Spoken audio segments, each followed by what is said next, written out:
Minnie seeks me out after class on Wednesday. Tori, are you busy? I shrug. Minnie isn't really a person I want to talk to right now. I don't know. I guess not. I just wanted to say I'm sorry, Minnie says as she casts her eyes down to the floor. I was too wrapped up in my own problems. I frown. So, what? You try to distract yourself by telling everyone about me and Professor Grabiner? No! Minnie exclaims. I was talking to my roommate about feeling trapped, and it slipped out. Not about you, just that Professor Grabiner was married. I didn't realize she would consider that interesting enough to tell everyone, or that the rumor mill would find the right target eventually. And after the way you tried to help me with Keo, I feel terrible about causing you trouble. It's all right. I mean, he scared me silly, but I'll be all right. So, what is going on with you and Keo? Minnie flushes. Nothing, I hope. I'm sorry, I'd rather not talk about it anymore. I hope everyone will forget about it. Yeah, I say bitterly.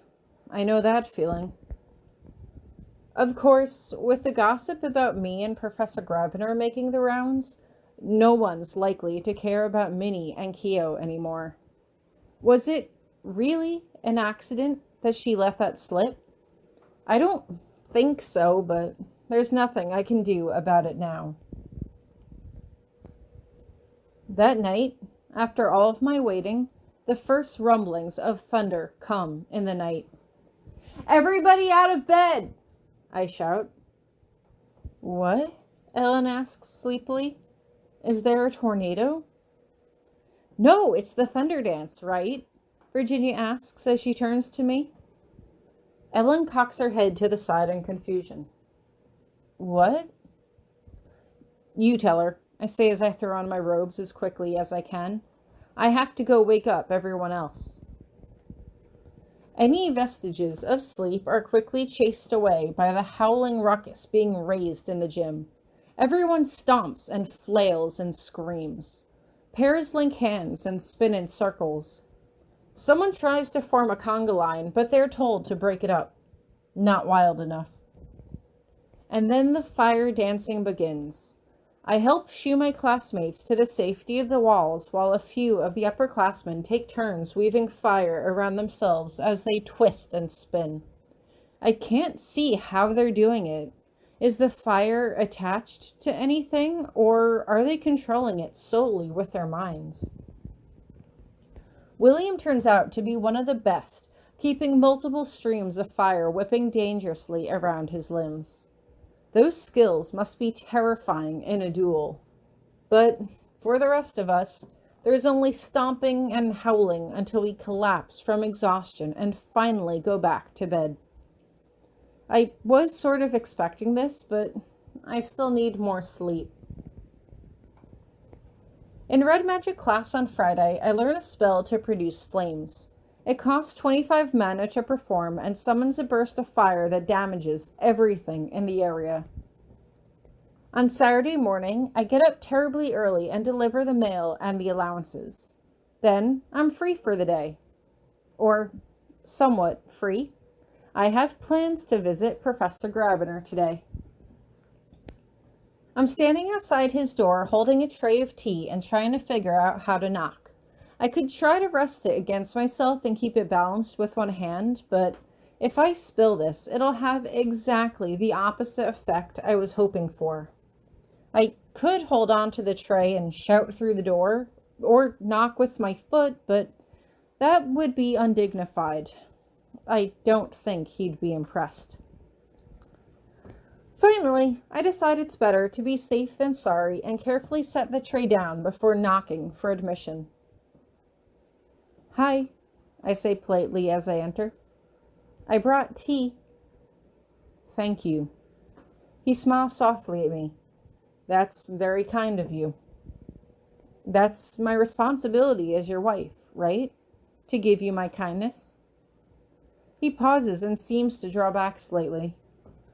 So, you are only doing this because you feel forced to? No, I want to be nice to you. Kindness and courage. His face relaxes into a gentle smile. You've certainly shown that, walking into the lion's den. I can't help but grin as I gnaw on my bottom lip. You're not that scary. Many would disagree.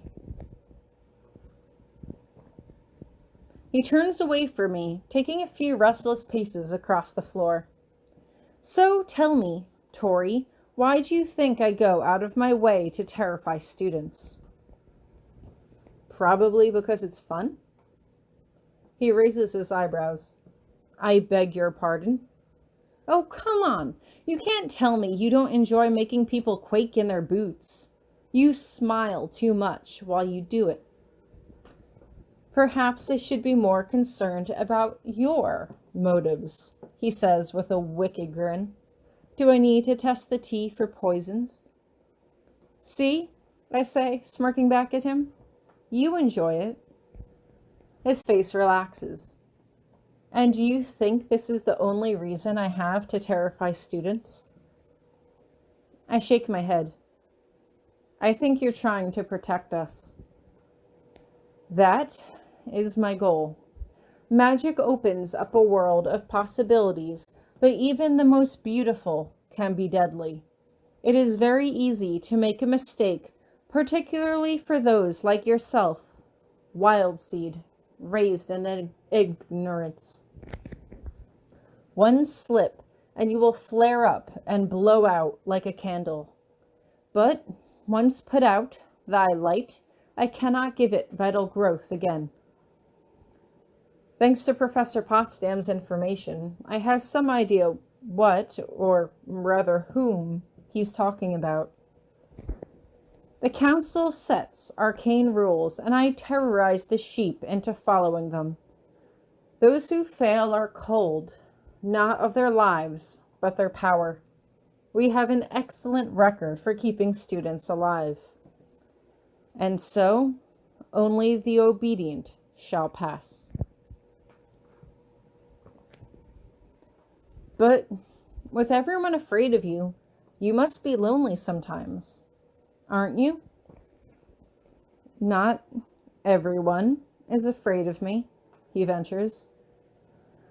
Okay, Professor Potsdam isn't, I admit. She's probably not afraid of anything. He pauses for a moment, as if forcing himself to ask a question he doesn't want to ask. And yourself? I lower my gaze. I was afraid of you this week. Yes, you were meant to be. I believed that you had made a joke of me, that you had lost all respect for authority and for the promises you had made, that you were out of control, and there was nothing I could do to punish you. The only tool that I had left to control you was fear, and so I frightened you to the best of my ability. You said it was a hollow threat, so it wasn't true what you said? You couldn't really do those things? And thus, even this tool must be set aside. What I said was not completely false. If you were to engage in behavior sufficient to cause expulsion under normal circumstances, we would have to investigate extreme measures to deal with the situation. As my wife, you cannot be properly expelled, but neither could you continue as a student in gross violation of the rules. But, despite the suggestions I made earlier, speaking out of turn about a professor is not cause for expulsion. He wanted me to panic. He wanted me to cry in order to keep control of me, to make me obey. But now he's offering the truth? You have a funny way of trying to make friends, I say as I grin up at him. He blinks. Excuse me? Well, telling me the truth about the mean things you did to me is probably a good thing in the long run, but normal people start off with things like hobbies and favorite foods. He arches an eyebrow. You wish to discuss my hobbies. Why not? What do you do to have fun other than reading? I do not have fun. I stare him down, viewing his use of semantics as a challenge. Relaxation. I am fond of chamber music. I enjoy wine, which you are far too young to have appreciated. Well, no, I've never had wine, but have you ever had a blue snow cone? A what? I grin happily to myself. See, I know things too. With that as an opener, we do manage a bit of harmless small talk about our lives and tastes. I don't stick around too long, though. I don't want to overstay my welcome. Learning what he liked to do when he wasn't in class may not have seemed like much, but it was still progress.